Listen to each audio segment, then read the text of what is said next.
بسم الله الرحمن الرحيم.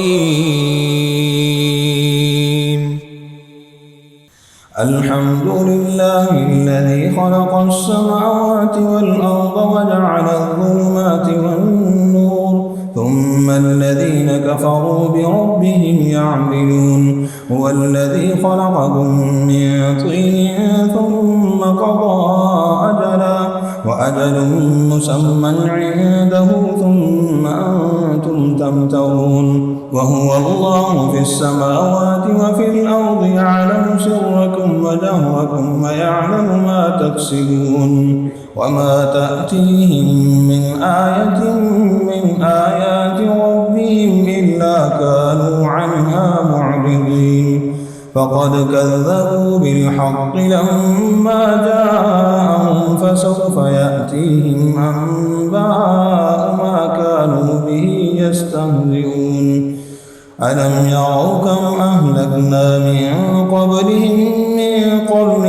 مكناهم في الأرض ما لم نمكن لكم وأرسلنا السماء عليهم مدرارا وجعلنا الأنهار تجري من تحتهم فأهلكناهم بذنوبهم وأنشأنا من بعدهم قرنا آخرين. ولو نزلنا عليك كتابا في قرطاس فلمسوه بأيديهم لقال الذين كفروا إن هذا إلا سحر مبين. وقالوا لولا أنزل عليه ملك ولو أنزلنا ملكا لقضي الأمر ثم لا ينظرون. ولو جعلناه ملكا لجعلناه رجلا وللبسنا عليهم ما يلبسون. ولقد استهزئ برسل من قبلك فحاق بالذين سخروا منهم ما كانوا به يستهزئون. قل سيروا في الأرض ثم انظروا كيف كان عاقبة المكذبين. قل لمن ما في السماوات والأرض قل لله كتب على نفسه الرحمة ليجمعنكم إلى يوم القيامة لا ريب فيه الذين خسروا أنفسهم فهم لا يؤمنون. وله ما سكن في الليل والنهار وهو السميع العليم. قل أغير الله أتخذ وليا فاطر السماوات والأرض وهو يطعم ولا يطعم. قل إني أمرت أن أكون أول من أسلم ولا تكونن من المشركين. قل إني أخاف إن عصيت ربي عذاب يوم عظيم. من يصرف عنه يومئذ فقد رحمه وذلك الفوز المبين. وإن يمسسك الله بضر فلا كاشف له إلا هو وإن يمسسك بخير فهو على كل شيء قدير. وهو القاهر فوق عباده وهو الحكيم الخبير. قل أي شيء أكبر شهادة قل الله شهيد بيني وبينكم وأوحي إلي هذا القرآن لأنذركم به ومن بلغ. أئنكم لتشهدون أن مع الله آلهة أخرى قل لا أشهد. قل إنما هو إله واحد وإنني بريء مما تشركون. الذين آتيناهم الكتاب يعرفونه كما يعرفون أبناءهم الذين خسروا أنفسهم فهم لا يؤمنون. ومن أظلم ممن افترى على الله كذبا أو كذب بآياته إنه لا يفلح الظالمون. ويوم نحشرهم جميعا ثم نقول للذين أشركوا أين شركاؤكم الذين كنتم تزعمون.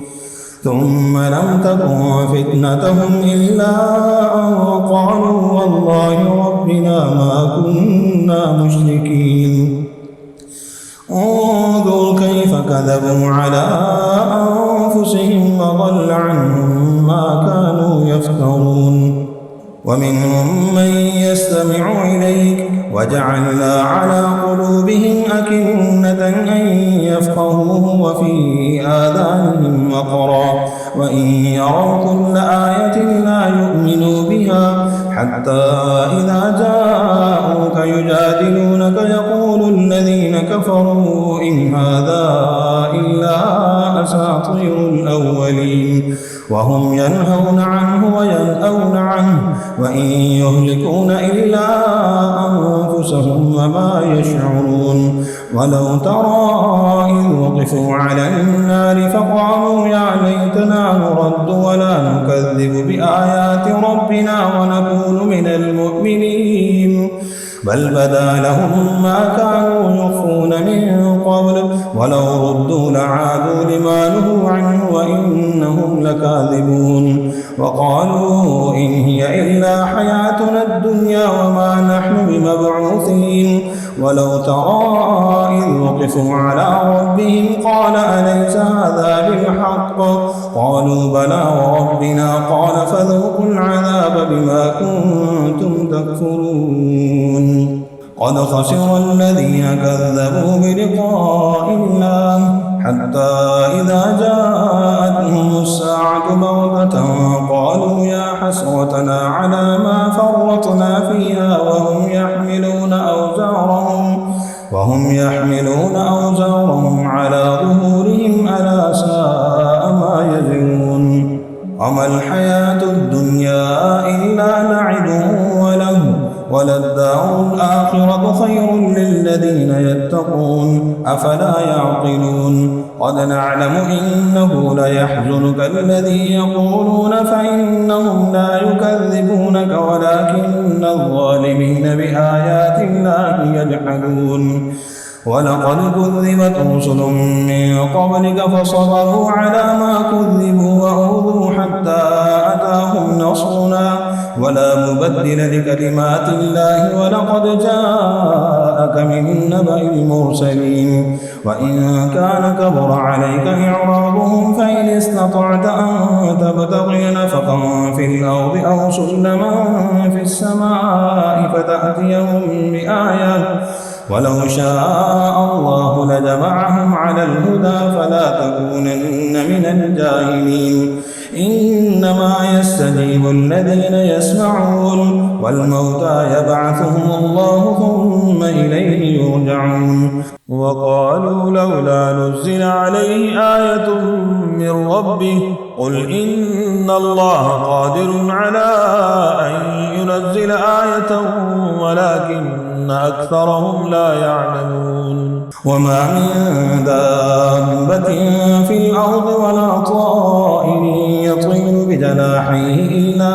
أمم أمثالكم ما فرطنا في الكتاب من شيء ثم إلى ربهم يحشرون. والذين كذبوا بآياتنا صم وبكم في الظلمات من يشاء الله يضلله ومن يشاء يجعله على صراط مستقيم. قل أرأيتكم إن أتاكم عذاب الله أو أتتكم الساعة وغير الله تدعون إن كنتم صادقين بل إياه تدعون فيكشف ما تدعون إليه إن شاء وتنسون ما تشركون. ولقد أرسلنا إلى أمم من قبلك فأخذناهم بالبأساء والضراء لعلهم يتضرعون فلولا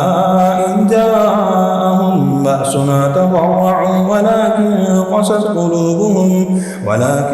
قست قلوبهم وزين لهم الشيطان ما كانوا يعملون. فلما نسوا ما ذكروا به فتحنا عليهم أبواب كل شيء حتى إذا فرحوا بما أوتوا أخذناهم بغتة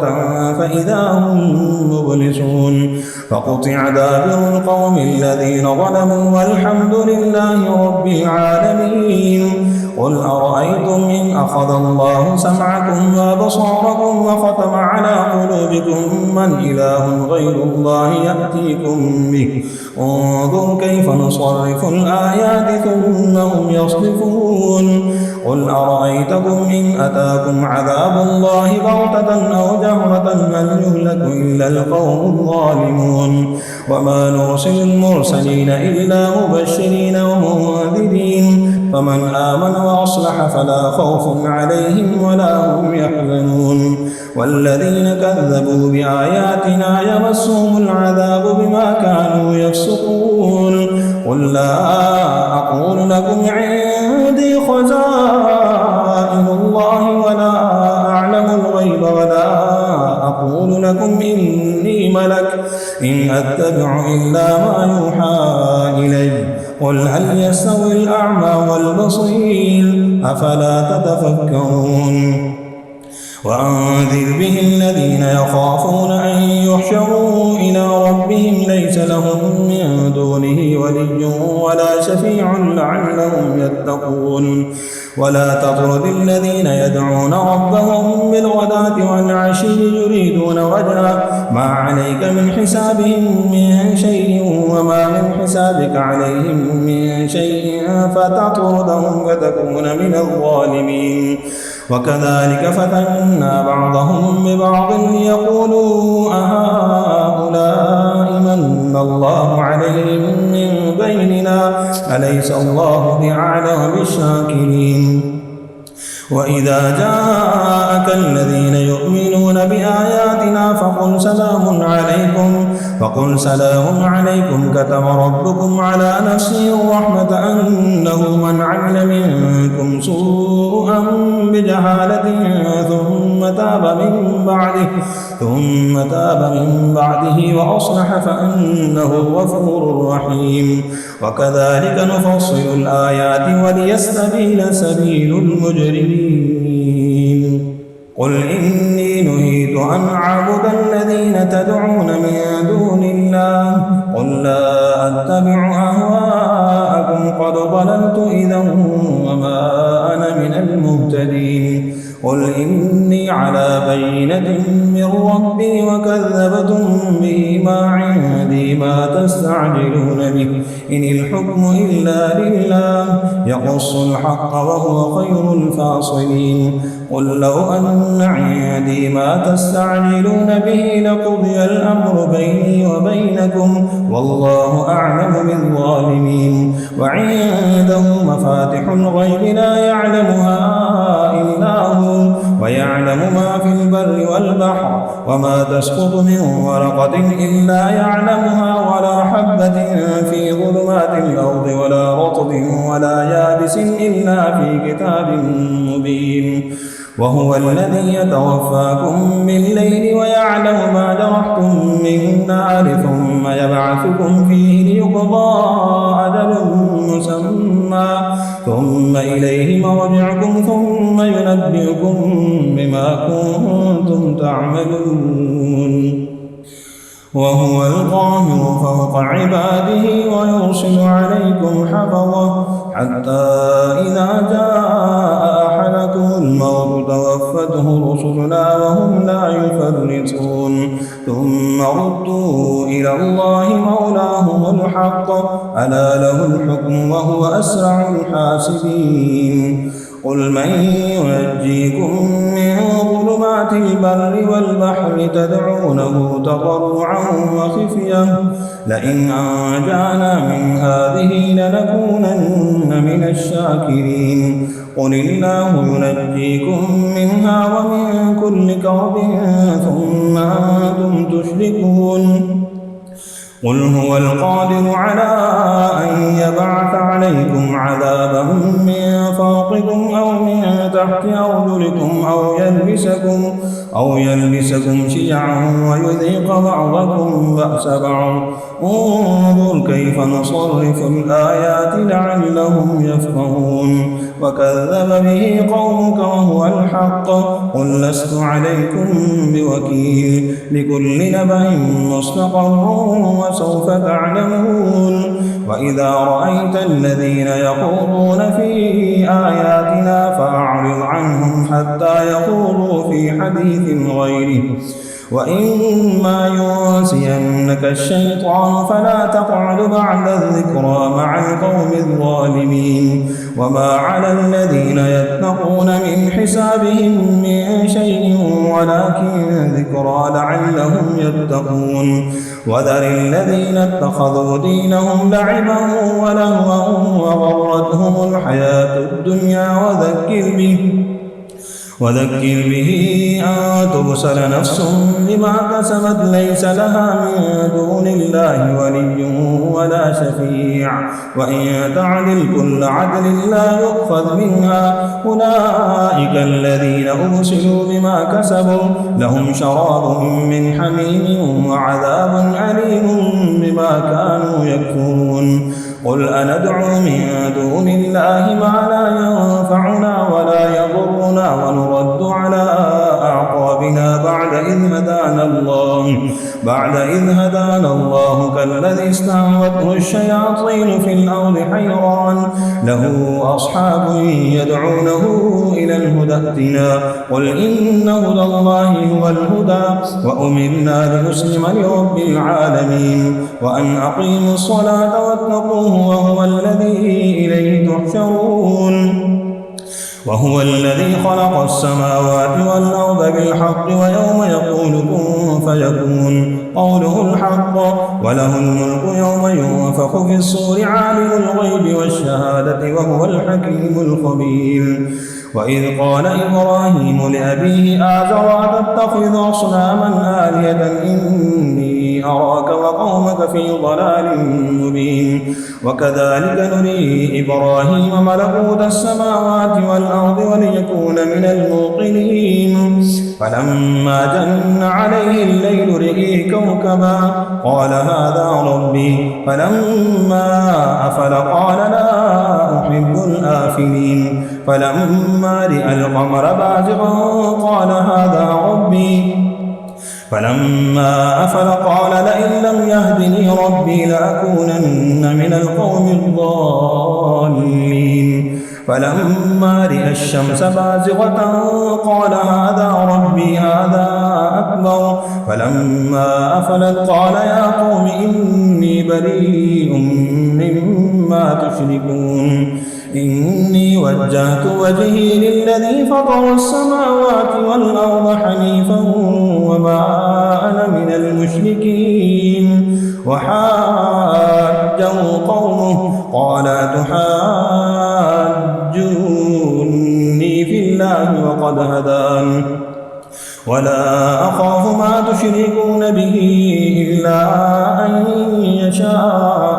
ربي شيئا وسع ربي كل شيء علما أفلا تتذكرون وكيف أخاف ما أشركتم ولا تخافون أنكم أشركتم بالله ما لم ينزل به عليكم سلطانا فأي الفريقين أحق بالأمن إن كنتم تعلمون الذين آمنوا ولم يلبسوا إيمانهم بظلم أولئك لهم الأمن وهم مهتدون وتلك حجتنا آتيناها إبراهيم على قومه نرفع درجات من نشاء إن ربك حكيم عليم ووهبنا له إسحاق ويعقوب كلا هدينا ونوحا هدينا من قبل ومن ذريته داود وسليمان وأيوب ويوسف وموسى وهارون وكذلك نجزي المحسنين وزكريا ويحيى وعيسى وإلياس كل من الصالحين وإسماعيل واليسع ويونس ولوطا وكلا فضلنا على العالمين ومن آبائهم وذرياتهم وإخوانهم واجتبيناهم وهديناهم إلى صراط مستقيم ذلك هدى الله يهدي به من يشاء من عباده عباده ولو أشركوا لحبط عنهم ما كانوا يعملون. أولئك الذين آتيناهم الكتاب والحكم والنبوة فإن يكفر بها هؤلاء فقد وكلنا بها قوما ليسوا بها بكافرين. أولئك الذين هدى الله فبهداه مقتده قل لا أسألكم عليه أجرا إن هو إلا ذكرى للعالمين. وما قدر الله حق قدره إذ قالوا ما أنزل الله على بشر من شيء قل من أنزل الكتاب الذي جاء به موسى نورا وهدى للناس تجعلونه قراطيس تبدونها وتخفون كثيرا وعلمتم ما لم تعلموا أنتم ولا آباؤكم قل الله ثم ذرهم في خوضهم يلعبون. وهذا كتاب أنزلناه مبارك مصدق الذي بين يديه ولينذر أم القرى ومن حولها والذين يؤمنون بالآخرة يؤمنون به وهم على صلاتهم يحافظون. ومن أظلم ممن افترى على الله كذبا أو قال أوحي إلي ولم يوحى إليه شيء ومن قال سأنزل مثل ما أنزل الله. ولو ترى إذ الظالمون في غمرات الموت والملائكة باسطوا أيديهم أخرجوا أنفسكم اليوم تجزون عذاب الهون بما كنتم تقولون على الله غير الحق وكنتم عن آياته تستكبرون. ولقد جئتمونا فرادا كما خلقناكم أول مرة وتركتم ما خولناكم وراء ظهوركم وما نرى معكم شفعاءكم الذين زعمتم أنهم فيكم شركاء لقد تقطع بينكم وضل عنكم ما كنتم تزعمون. إن الله فالق الحب والنوى يخرج الحي من الميت ومخرج الميت من الحي ذلكم الله فأنى تؤفكون. فالق الإصباح وجعل الليل سكنا والشمس والقمر حسبانا ذلك تقدير العزيز العليم. وهو الذي جعل لكم النجوم لتهتدوا بها في ظلمات البر والبحر قد فصلنا الآيات لقوم يعلمون. وهو الذي أنشأكم من نفس واحدة فمستقر ومستودع قد فصلنا الآيات لقوم يفقهون. وهو الذي أنزل من السماء ماء فأخرجنا به نبات كل شيء فأخرجنا منه خضرا نخرج منه حبا متراكبا ومن النخل من طلعها قنوان دانية وجنات من أعناب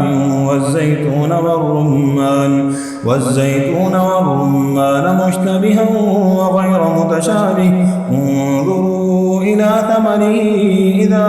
أثمر وينعه إن في ذلكم لآيات لقوم يؤمنون. وجعلوا لله شركاء الجن وخلقهم وخلقوا له بنين وبنات بغير علم سبحانه وتعالى عما يصفون. بديع السماوات والأرض أنى يكون له ولد ولم تكن له صاحبة وخلق كل شيء وهو بكل شيء عليم. ذلكم الله ربكم لا إله إلا هو خالق كل شيء فاعبدوه وهو على كل شيء وكيل. لا تدركه الأبصار وهو يدرك الأبصار وهو اللطيف الخبير. قد جاءكم بصائر من ربكم فمن أبصر فلنفسه ومن عمي فعليها وما أنا عليكم بحفيظ. وكذلك نصرف الآيات وليقولوا درست ولنبينه لقوم يعلمون اتبع ما أوحي إليك من ربك لا إله إلا هو وأعرض عن المشركين ولو شاء الله ما أشركوا وما جعلناك عليهم حفيظا وما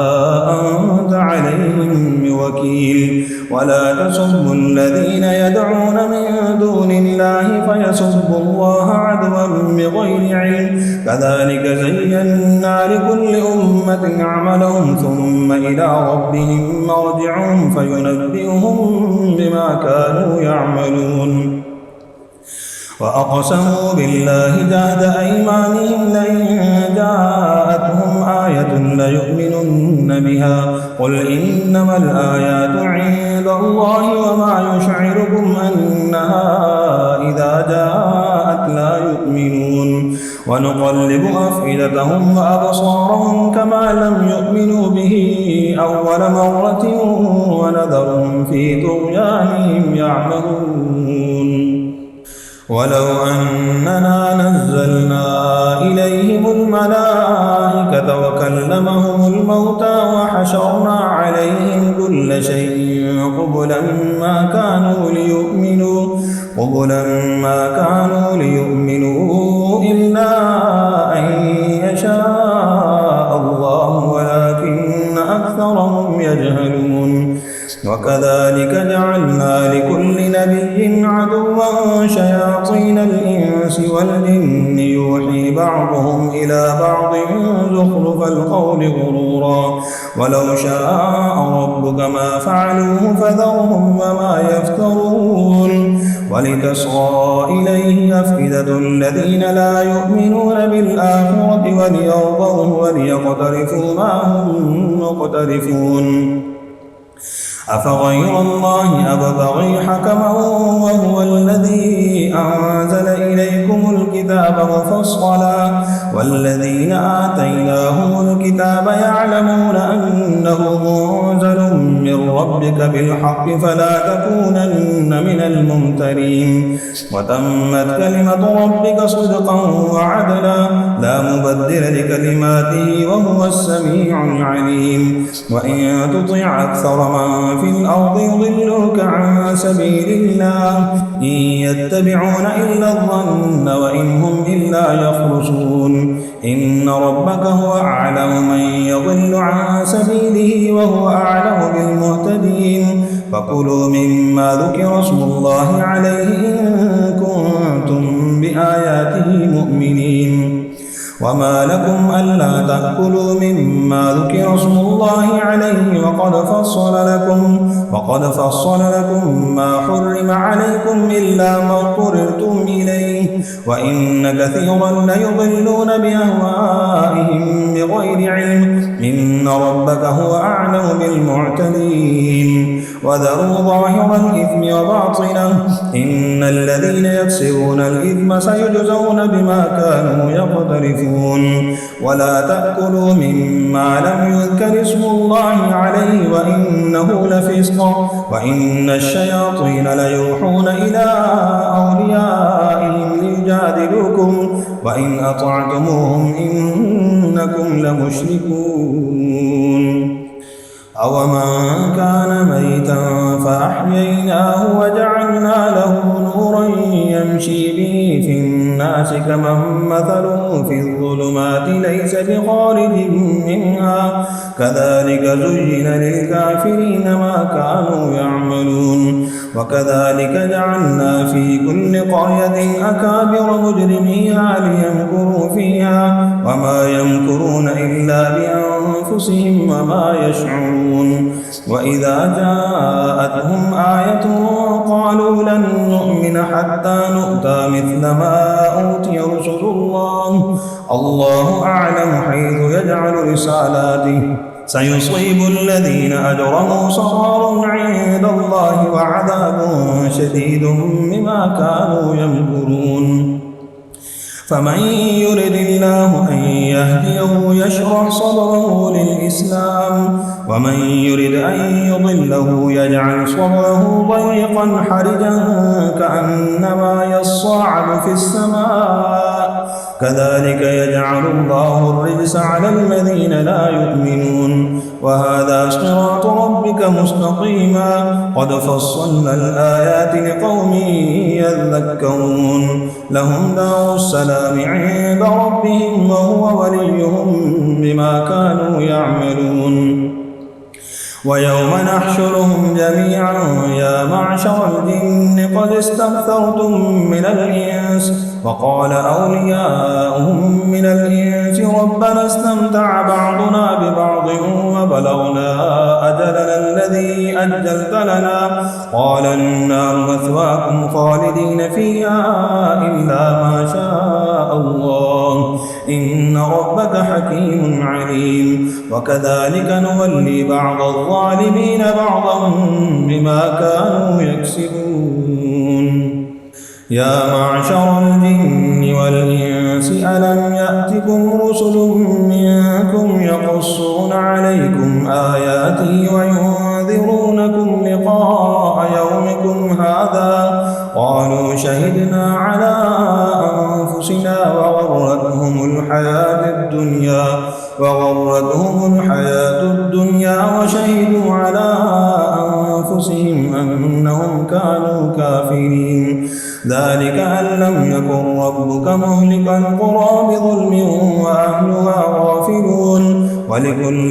درجات مما عملوا وما ربك بغافل عما يعملون وربك الغني ذو الرحمة إن يشأ يذهبكم ويستخلف من بعدكم ما يشاء كما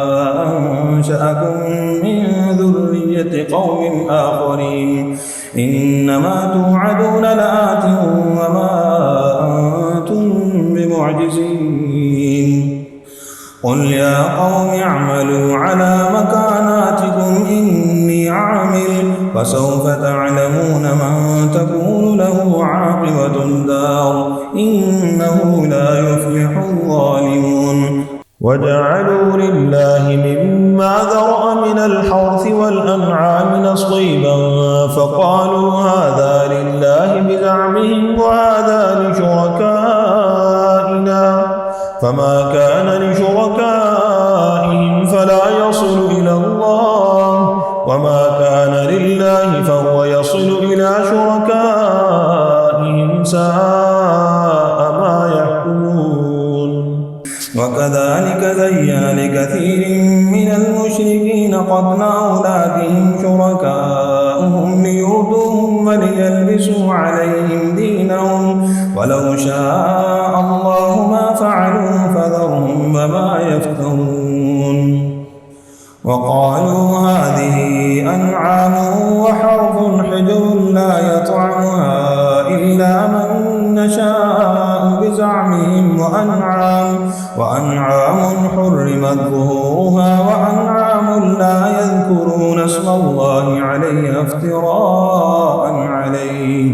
سيجزيهم بما كانوا يفترون وقالوا ما في بطون هذه الأنعام خالصة لذكورنا ومحرم على أزواجنا وإن تكن ميتة فهم فيه شركاء سيجزيهم وصفهم إنه حكيم عليم قد خسر الذين قتلوا أولادهم سفها بغير علم وحرموا ما رزقهم الله افتراء على الله قد ضلوا وما كانوا مهتدين وهو الذي أنشأ جنات معروشات وغير معروشات والنخل والزرع مختلفا أكله والزيتون والرمان متشابها وغير متشابه كلوا من ثمره إذا أثمر وآتوا حقه يوم حصاده ولا تسرفوا إنه لا يحب المسرفين ومن الأنعام حمولة وفرشا كلوا مما رزقكم الله ولا تتبعوا خطوات الشيطان إنه لكم عدو مبين 8 أزواج من الضأن 2 ومن المعز 2 قل أذكرين حرم أم الأنثيين أما اشتملت عليه أرحام الأنثيين نبئوني بعلم إن كنتم صادقين ومن الإبل 2 ومن البقر 2 قل أذكرين حرم أم الأنثيين أما اشتملت عليه أرحام الأنثيين أم كنتم شهداء إذ وصاكم الله بهذا فمن أظلم ممن افترى على الله كذبا ليضل الناس بغير علم إن الله لا يهدي القوم الظالمين قل لا أجد فيما أوحي إلي محرما على طاعم يطعمه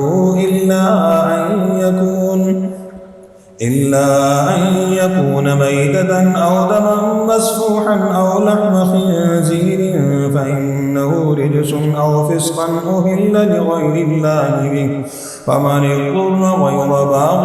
ولا عاد فإن ربك غفور رحيم وعلى الذين هادوا حرمنا كل ذي ظفر ومن البقر والغنم حرمنا عليهم شحومهما إلا ما حملت ظهورهما أو الحوايا أو ما اختلط بعظم ذلك جزيناهم ببغيهم وإنا لصادقون فإن كذبوك فقل ربكم ذو رحمة واسعة ولا يرد بأسه عن القوم المجرمين سيقول الذين أشركوا لو شاء الله ما أشركنا ولا آباؤنا ولا حرمنا من شيء كذلك كذب الذين من قبلهم حتى ذاقوا بأسنا قل هل عندكم من علم فتخرجوه لنا إن تتبعون إلا الظن وإن أنتم إلا تخرصون قل فلله الحجة البالغة فلو شاء لهداكم أجمعين قل هلم شهداءكم الذين يشهدون أن الله حرم هذا فإن شهدوا فلا تشهد معهم ولا تتبع أهواء الذين كذبوا بآياتنا والذين لا يؤمنون بالآخرة وهم بربهم يعدلون قل تعالوا أتل ما حرم ربكم عليكم ألا تشركوا به شيئا وبالوالدين إحسانا ولا تقتلوا أولادكم من إملاق نحن نرزقكم وإياهم ولا تقربوا الفواحش ما ظهر منها وما بطن ولا تقتلوا النفس التي حرم الله إلا بالحق ذلكم وصاكم به لعلكم تعقلون ولا تقربوا مال اليتيم إلا بالتي هي أحسن حتى يبلغ أشده وأوفوا الكيل والميزان بالقسط لا نكلف نفسا إلا وسعها وإذا قلتم فاعدلوا ولو كان ذا قربى وبعهد الله أوفوا ذلكم وصاكم به لعلكم تذكرون وأن هذا صراطي مستقيما فاتبعوه ولا تتبعوا السبل فتفرق بكم عن سبيله ذلكم وصاكم به لعلكم تتقون ثم آتينا موسى الكتاب تماما على الذي أحسن وتفصيلا لكل شيء وهدى ورحمة لعلهم بلقاء ربهم يؤمنون وهذا كتاب أنزلناه مبارك فاتبعوه واتقوا لعلكم ترحمون أن تقولوا إنما أنزل الكتاب على طائفتين من قبلنا وإن كنا عن دراستهم لغافلين أو تقولوا لو أنا أنزل علينا الكتاب لكنا أهدى منهم فقد جاءكم بينة من ربكم وهدى ورحمة فمن أظلم ممن كذب بآيات الله وصدف عنها سنجزي الذين يصدفون عن آياتنا سوء العذاب بما كانوا يصدفون هل ينظرون إلا أن تأتيهم الملائكة أو يأتي ربك أو يأتي بعض آيات ربك يوم يأتي بعض آيات ربك لا ينفع نفسا إيمانها لم تكن آمنت من قبل أو كسبت في إيمانها خيرا قل انتظروا إنا منتظرون إن الذين فرقوا دينهم وكانوا شيعا لست منهم في شيء إنما أمرهم إلى الله ثم ينبئهم بما كانوا يفعلون من جاء بالحسنة فله عشر أمثالها ومن جاء بالسيئة فلا يجزى إلا مثلها وهم لا يظلمون قل إنني هداني ربي إلى صراط مستقيم دينا قيما ملة إبراهيم حنيفا وما كان من المشركين قل إن صلاتي ونسكي ومحياي ومماتي لله رب العالمين لا شريك له وبذلك أمرت وأنا أول المسلمين قل أغير الله أبغي ربا وهو رب كل شيء ولا تكسب كل نفس إلا عليها ولا تزر وازرة وزر أخرى ثم إلى ربكم مرجعكم فينبئكم بما كنتم فيه تختلفون وهو الذي جعلكم خلائف الأرض ورفع بعضكم فوق بعض درجات ليبلوكم فيما آتاكم إن ربك سريع العقاب وإنه لغفور رحيم صدق الله العظيم.